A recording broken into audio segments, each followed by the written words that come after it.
With any game focused on tight combat mechanics and overcoming a series of progressively more challenging bosses, conversations inevitably turn toward figuring out the best, worst, and most difficult.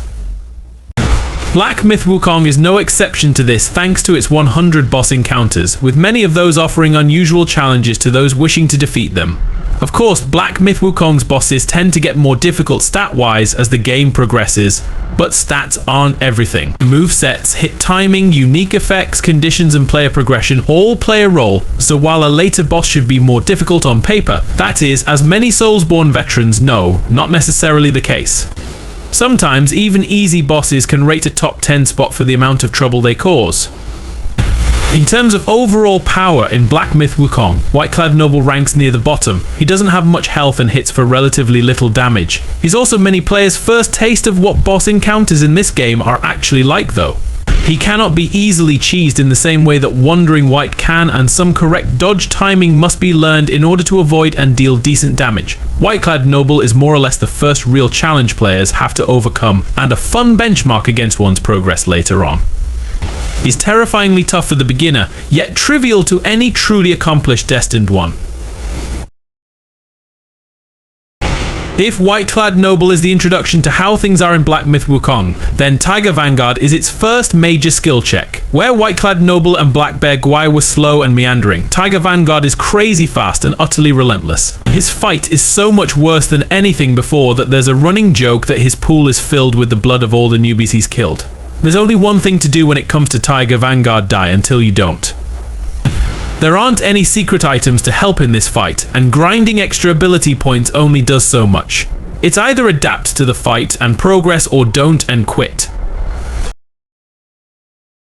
The first fight against Kang Kin Lung is one of a couple of outliers in Black Myth Wukong. It's not so much that the boss herself is mechanically difficult, but rather that the fight itself seems somewhat poorly implemented. As cool as the idea of fighting a flying Lung is, in practice it's rather frustrating. The main issues with fighting Kang Jin Lung are the amount of time she spends in the air and the sheer size of the arena. She's out of reach most of the time, which often leads to impatient rushes to deal damage and often into stupid deaths before she goes back up into the air and the wait begins again. Definitely a relief to clear this one. Confronting Captain Lotus Vision will send players headlong into Black Myth Wukong's other outlier fight. Just like Kang Jin Lung, Captain Lotus Vision's fight suffers from an issue of design.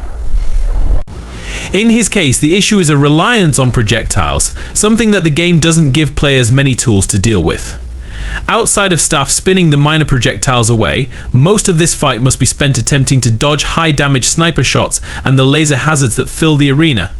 Players must be patient and carefully use tracking defeating abilities like Cloud Step in order to exploit the boss's brief damage windows and avoid the temptation to try ending this very frustrating fight more quickly. Yellow Wind Sage seems like he'll be easier than Tiger Vanguard at first since he isn't as outright aggressive. Everyone quickly learns, however, that he more than makes up for it with extremely powerful area of effect attacks and a devastating punt kick that'll outright kill the Destined One if his HP is below half. It's in the second half of the fight that Yellow Wind Sage earns his reputation though. Not only does he become more aggressive and use longer combos, but he also summons sand whirlwinds that constantly track the player's position, making combo attempts that much more risky and difficult to pull off. Heavens help anyone who takes him on without Wind Tamer. To fight the Scorpion Lord is basically to fight a tougher, somehow even more aggressive version of Tiger Vanguard. Just like the blood-drinking tiger, every hit from Scorpion Lord is devastating, meaning there's little margin for error for those hoping to get a win on him.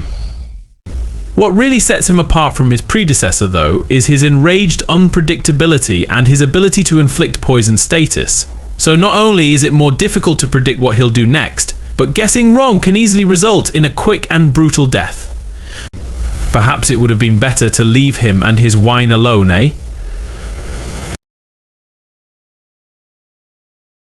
Yin Tiger almost feels like a little prank by game science on its players. Defeating him is required to unlock the ability to upgrade armor, but doing so is no small feat. Yin Tiger is ridiculously fast for his size, able to counter several of the Destined One's attacks, and is difficult to counter himself. He also just loves blocking just about everything thrown at him. Players do have the option of coming back later after they've beefed themselves up a bit, but Yin Tiger still doesn't make it easy. That whirlwind dive bomb move of his hits ridiculously hard, no matter the destined one's level, and he's even got follow-up for those that manage to dodge it. The 100-eyed Taoist master isn't as aggressive as the Scorpion Lord, but that really doesn't make his fight any easier. Rather than pressuring the destined one himself, he instead forces the monkey to come to him and then punishes that mistake. There's really no staying out of range thanks to his lighting and magic, and coming in close just invites unpredictable sword strikes and body slams. Making all of this worse is the wonky way in which the game locks onto him, which often robs players of vital damage. In his second phase, he massively ramps up the projectile attacks and the power behind them, in addition to becoming overall more aggressive. He's also invulnerable until he pulls off a scripted attack, baiting unknowing players into risky strikes or burning their weaver's needle only to see them fizzle. The few bosses in Black Myth Wukong punish carelessness quite like Yellow Loam. He doesn't care about preferred styles or favorite attacks. Those that challenge him either adapt to how he wants to fight or die continually. Unfortunately for most, his style of fighting is a combination of supremely fast strikes and long combo chains. This wise old loon also won't fall for most of Wukong's tricks, easily resisting the more powerful abilities if launched sloppily without any setup or game plan. He also resists both rock-solid counters and blocks resolute strikes. There's no gaming him without going full exploit, so it's either that or face him honorably and head-on. There's a reason Elang Shen is the introductory fight in Black Myth Wukong. Even though he's not the true final boss, he's pretty much the capstone boss one that players need to put all of their acquired knowledge and experience into defeating. Defeating him legitimately without any exploits is an exercise in endurance, tactics, and even straight-up reflexes.